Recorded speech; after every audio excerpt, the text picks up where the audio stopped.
तेलुगु अदब की दुनिया में ना कुछ ऐसी हिकमत की बातें छुपी हैं जो कभी पुरानी नहीं होती।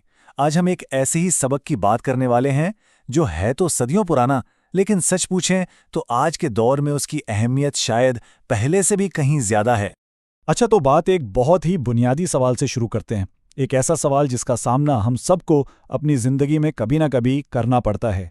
जो लोग हमारी मदद करते हैं उनके साथ हमें कैसा बर्ताव करना चाहिए? आसान लगता है ना? लेकिन जो लोग हमें नुकसान पहुंचाते हैं उनका क्या? ये है असल मुश्किल सवाल।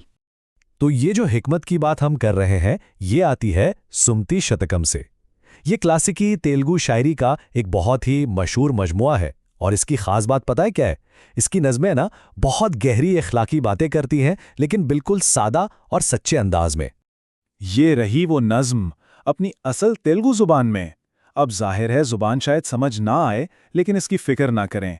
हम मिलकर इसके गहरे मतलब को समझने की कोशिश करेंगे। एक एक परत खोलकर देखेंगे कि आखिर ये हमें सिखाना क्या चाहती है।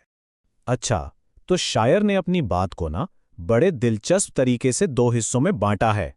चलें, पहले हिस्सों को देखते हैं, जिसे हम कह सकते हैं आम उसूल। यहाँ एक बहुत दिलचस्प बात है। शायर अपनी बात एक ऐसी सच्चाई से शुरू करता है जिसे हम सब जानते और मानते हैं। भाई, किसी ने हमारे साथ अच्छा किया तो हमने भी उसके साथ अच्छा कर दिया। इसमें कोई कमाल तो नहीं है ना? ये तो एक बिल्कुल आम सी मुतवक्के बात है। मतलब हमारे सामाजिक लेन देन की बुनियाद ही यही है। और यहीं से बात असल मोड़ लेती है। ये आम उसूल बताने के बाद शायर हमें एक बड़े चैलेंज की तरफ लाता है।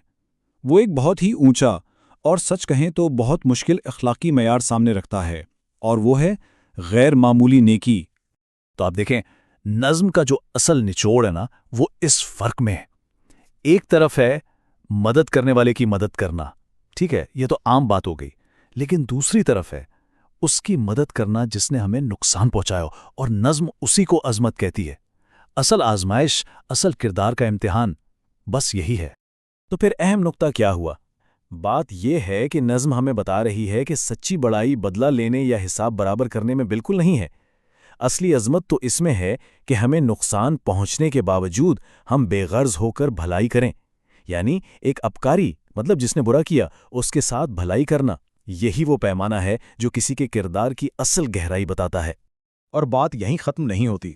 नज़्म एक ख़ास लफ्ज़ इस्तेमाल करती है उस शख्स के लिए जो इतनी गैर मामूली नेकी करने की हिम्मत रखता हो।